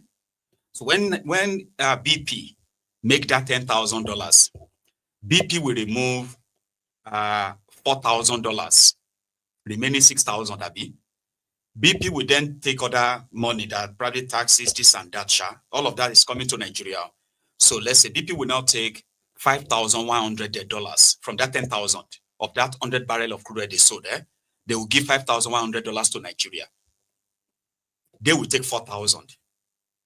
So what happened to the remaining balance, I'm not sure, but it's kind of like part of the cost of the exchange and all of that. Sure, you get. That's how they are dealing with Nigeria crude oil. When you look at those who are stealing Nigeria other resources, now politicians go meet there with their French, British, German, American, Chinese, partners operating in those bushes. I'm just giving you those instances, right? Now that's Nigeria, your mainstay crude oil. In Burkina Faso, let's say uranium per kilo is $2,000 per kilo. Again, for context, though, sure you get it may not be measured in kilo or ounces, so I'm just using it for context. $2,000. Okay, so France, will give, it is like a ceiling. It's not negotiable. It's been like that for years. France will pay, let's say, $2, not 2,000 though, $2. If Burkina Faso is to sell that same uranium to another country, it will be like 2,000 per kilo. But France will pay $2 per kilo. Now that $2 is not going to be given to Burkina Faso. France will say the money will be saved for them in France as their foreign reserve. So for decades, the entire Burkina Faso's foreign reserve in France, as at the time Ibrahim Traoré took over, was said to be 16 billion euros. This is the country that have taken money from the same country for over 7 decades. Burkina Faso is poor, underdeveloped, but rather than give the money to the country, they were giving the money to the politicians. So the politicians were taking their turn. They get bribed, they get paid, and they keep. Anytime any politician decided that no, you need to pay us more.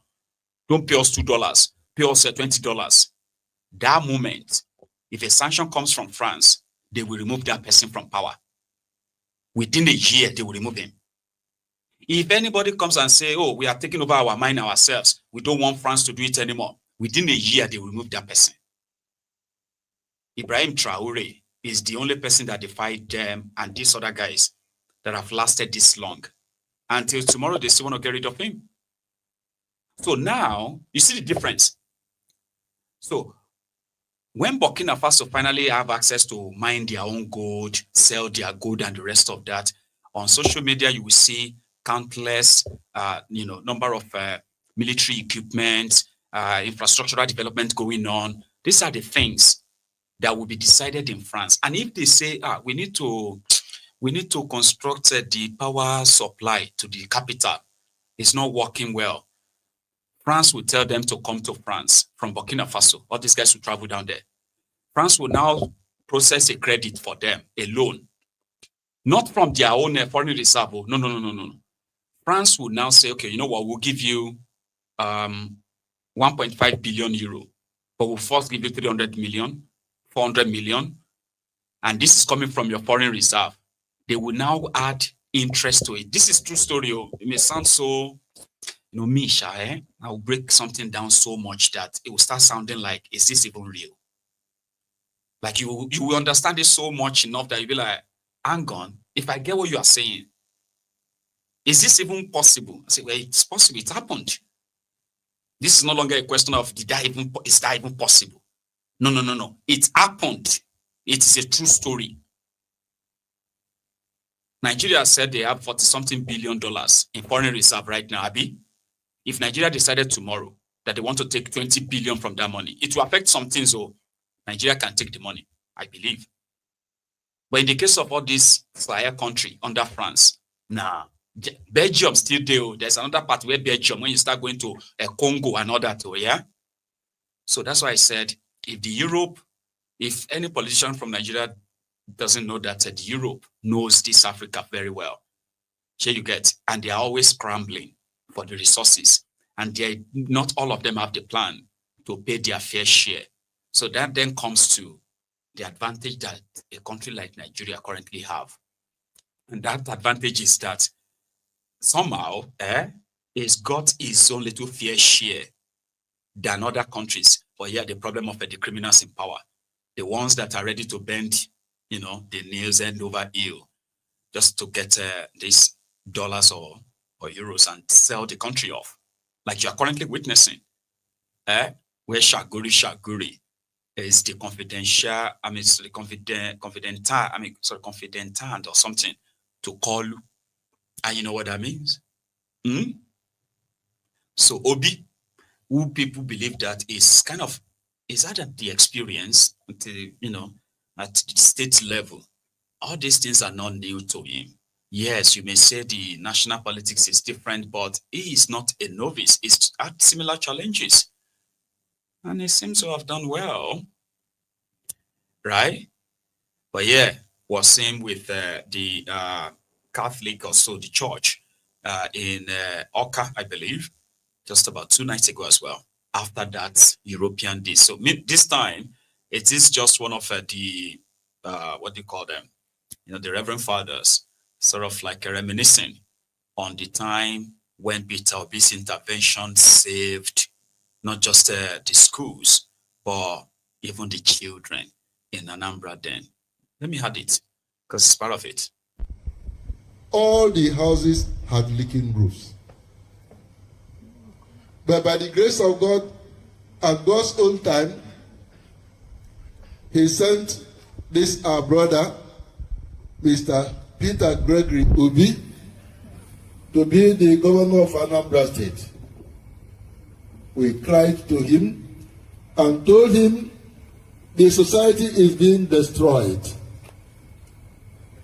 We were producing anybody and anything except what we should produce. I cannot use this my mouth with which I consecrate our Lord to say what we were producing. But they know it was regrettable. But when the schools were given back to us, I promised him. They took 40 years to destroy the schools. Give us back our schools. I give you 3 years. By the grace of God, we shall turn things around. And you will see a new Anambra State. By the grace of God, after giving us back the schools, after 1 year, Anambra moved from 30th, 31st, 36th position to the first position after 1 year.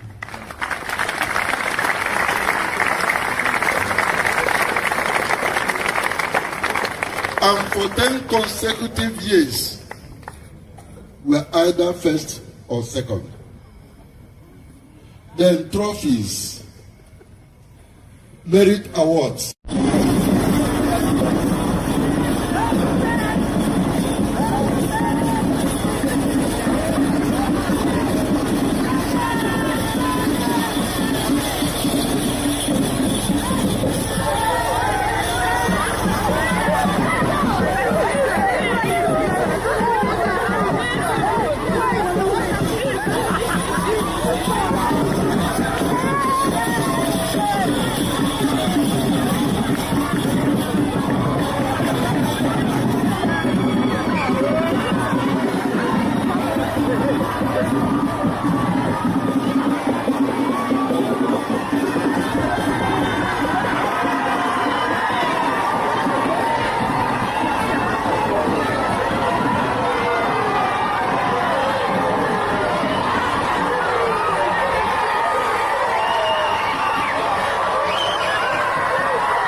So a lot of a lot of commentators are saying, while the likes of Amechi, El-Rufai, Atiku, and others are mobilizing for ADC, what is Obi doing? Instead of him to be mobilizing the people in Eastern Nigeria, but the obedience are like, nah, it is Obi. If you give him your ticket, just don't worry about the rest. While others are saying, no, Obi should work for it and even join them to run for their primaries. So that conversation is ongoing, by the way, right? And it is on the side. Right. Talking about those of them who are already mobilizing for ADC. Here it was Malamu in Kebbi. You know, Malamu wants to be governor of Kebbi State in 2027 under ADC. But if you didn't know, now you do.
Amma muna gari tsawon kwanuka saboda haka za mu keɓe lokuta mu gana da ku ganawa ta godiya, ganawa ta gudu tare, ganawa ta tsira tare, ganawa irin tun babu gudu jama'a kowa ya je gida ya huta. Za a sanar da ku lokacin da za mu fara ganawa da jama'a, ganawa ta tarayya, ganawa ta soyayya, ganawa ta babu gudu.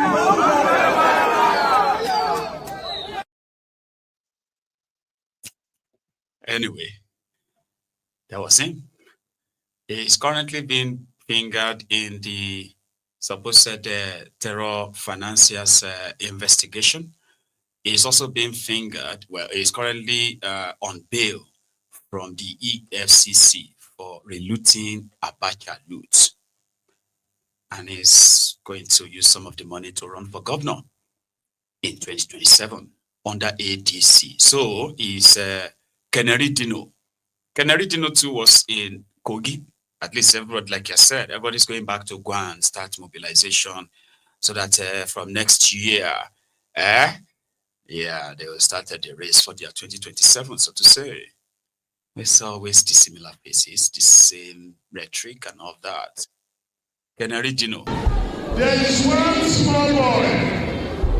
They say his name is Legia. Ọlọ́mọ ìlọ fọ́mọ rẹ̀ o. Ọlọ́mọ ìlọ fọ́mọ rẹ̀ o. He came and said he started a made in Taiwan ABC. Made in Taiwan ABC. And he said I am a Tinubu lawyer. But what I want to tell you is that Ndege can never become a lawyer. He cannot even pass law school. It's not possible. It's not possible. So, you call me a remote lawyer.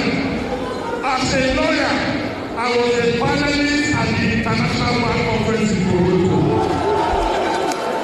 As a lawyer, I was a panelist and a keynote speaker at the African Bar Conference in Ghana. Let them even invite you to Cuba to speak. Or let them invite you to just try to Benin to come and talk to you. Then you will now know that there is, in fact, I don't need to belabor myself with him, but I want to give him 3 advice. Because as a child of God and a man in the celestial realm, I will give him just 3 advice. Advice number 1 is that he should stop preaching. He should stop preaching. He is not committing. It's not an committing. We in Oakland, we are not going to be preaching. We are not going to be preaching. And the advice why I'm asking you not to preach is because anybody who preach becomes highly inflammable to fire. We don't want it to get roasted. So please, it should stop preaching. The second advice is that we should engage in this teacher. Out of everybody that has gone to House of Reps in Oakland, is it not the same House of Reps that a lawyer of over 40 years represented in the people? So now we go is here. Is it not the same House of Reps that people make a convoy to? Just get ready, okay? For those of you who are getting ready for their politics, these are the characters that are going to be adorning your screens very soon. And it's never going to be the conversation about, anything logical. It's going to be character assassinations all through. You understand? So that in itself kind of like poses the danger of from running from frying pan to fire, I've been from fire to firewood, to furnace. I don't know. So it makes the options so limited. And with a rigged system, right? You stand no chance, even if you have an alternative approach to what a leadership should be. You will stand no chance, unfortunately. And as for Wiki, well, he's not really giving up. I told you that before, right?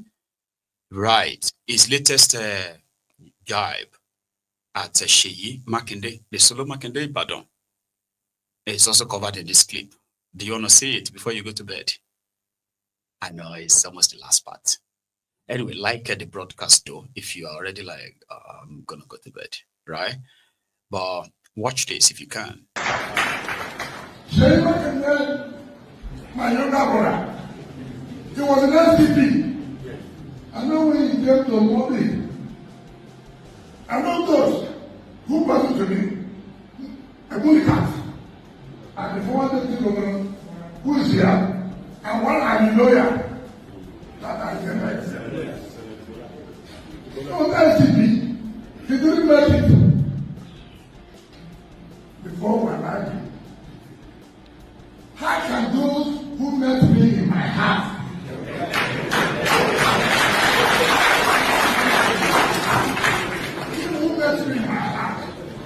do not drive me out? I'll give up.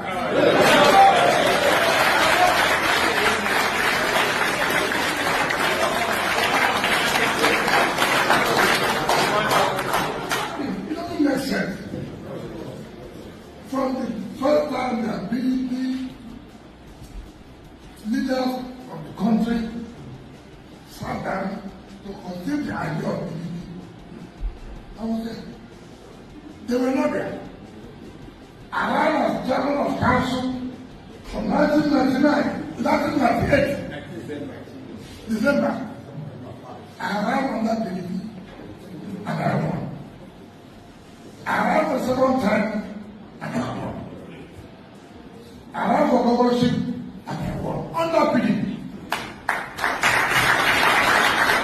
As Bala Mohammed, which party did you run as president? Because our party has always done that. People come, they become governor, they become this, they now dictate what will to pursue those who have made sacrifice from the beginning, from the inception of the formation of this party. If people had allowed them before, we will not allow them.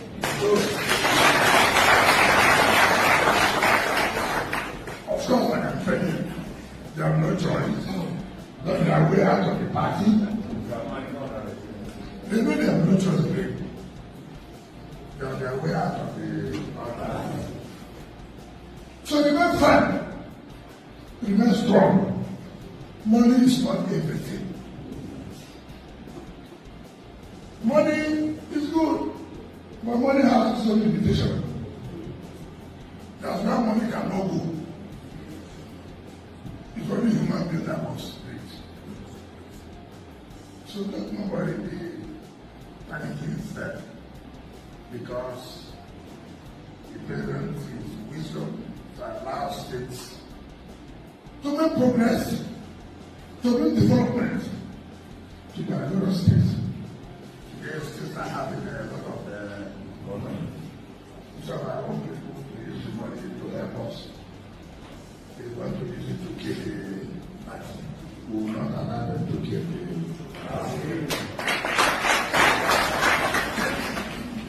the tenure, like the chairman said, and the deputy chairman said. That's a very wicked. And the meeting was kind of like addressing his own faction of PDP. All right. Which means that, like I said the last time, it is not over. That Turaki announced with the weakest expulsion from PDP, but that was him there in his own position as former governor and a senior member of the PDP. It's going to be a long fight. So thank you so much for your time, everyone. And indeed, remember to like the broadcast if you haven't already. I will see you another time. Enjoy the rest of the evening. And you should all have a wonderful week.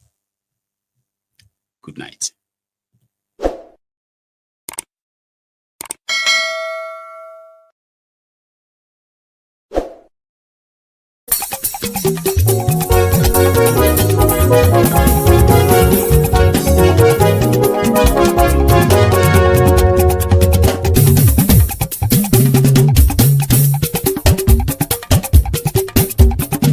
Mayegun làwa mọ̀ làmọ̀ tó dòdòdò. Mayegun dayari Nayibi #1. Mayegun làwa mọ̀ làmọ̀ tó dòdòdò. Mayegun dayari Nayibi #1. Mayegun ti dé o ọ̀rẹ́ ará ìlú. Mayegun dayari Nayibi #1. Lórí Facebook lórí YouTube. Mayegun dayari Nayibi #1. Gbogbo bó ṣe ń lọ ni Mayegun já wa sí. Mayegun dayari Nayibi #1. Àṣírí ọ̀jẹ̀lú kì í bò níbẹ̀ o. Mayegun dayari Nayibi #1. Bó bá ṣe eré àní Mayegun máa wí. Mayegun dayari Nayibi #1. Ó sì tún ṣe eré wàá gbọ́ níbẹ̀ o. Mayegun dayari Nayibi #1. Mayegun dayari politico. Mayegun dayari Nayibi #1. Godfatherism kò sí lọ́rọ̀ Mayegun. Mayegun dayari Nayibi #1. Ẹ farabalẹ̀ sẹ́ o kẹgọ́rọ̀ lẹ́nu o. Mayegun dayari Nayibi #1. Àní Mayegun làwa mọ̀ tó dòdòdò. Mayegun dayari Nayibi #1.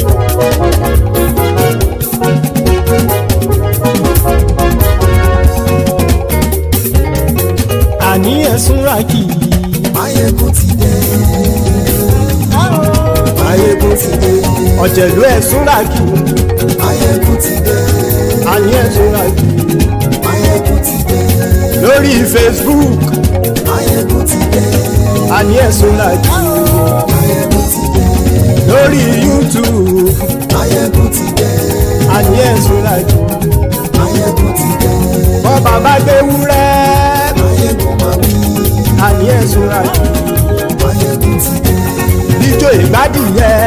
Mayegun máa wí. Àní ẹ̀sùn ràkì. Mayegun ti dé.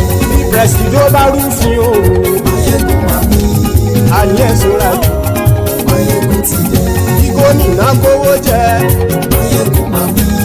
Àní ẹ̀sùn ràkì. Mayegun ti dé. Ọlọ́pàá tí ń gba rìbá. Mayegun máa wí. Àní ẹ̀sùn ràkì. Mayegun ti dé. Aṣòfin tí ń rúfin o. Mayegun máa wí. Àní ẹ̀sùn ràkì.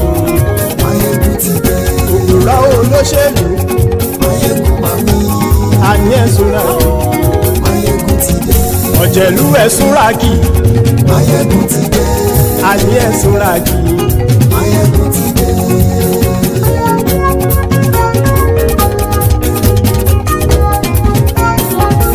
Mayegun ti dé. Gbogbo ọ̀jẹ̀lú ẹ̀sùn ràkì. Mayegun ti dé. Gbogbo ọ̀jẹ̀lú ẹ̀sùn ràkì. Ṣùgbọ́n ní bá ti ṣe èyí tó yẹ kí wọ́n ṣe, ọmọ bá dèrò ní fi wọ́n níran o. Mayegun ti dé. Gbogbo ọ̀jẹ̀lú ẹ̀sùn ràkì. Mayegun ti dé. Gbogbo ọ̀jẹ̀lú ẹ̀sùn ràkì. Ṣùgbọ́n ní bá ti ṣe èyí tó yẹ kí wọ́n ṣe, ọmọ bá dèrò ní fi wọ́n níran. Wọ́n fowó bẹ́ẹ̀ o, Mayegun ó sọ pé wọ́n ò bẹ́ẹ̀ bẹ́ẹ̀.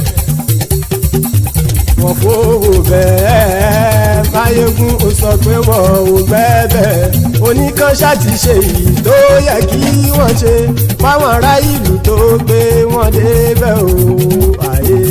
Máyégún ti dé gbogbo ọ̀jẹ̀lú ẹ̀ súnra kì. Máyégún ti dé gbogbo ọ̀jẹ̀lú ẹ̀ súnra kì. Ṣùgbọ́n ní má ti ṣe yìí tó yẹ kí wọ́n ṣe ọmọ bá dẹ́rọ̀ ò ní fi wọ́n níran. Kì máa yí ṣeré ọ̀rọ̀ yìí kì í ṣẹ̀fẹ̀. Kì máa yí ṣeré ọ̀rọ̀ yìí kì í ṣẹ̀fẹ̀. Ẹni bá ti lè lẹ́bọ̀ lẹ́rù o ọmọ bá dèrò kàṣàyè tú wọn síta. Máyégún ti dé gbogbo ọ̀jẹ̀lú ẹ̀ súnra kì. Máyégún ti dé gbogbo ọ̀jẹ̀lú ẹ̀ súnra kì.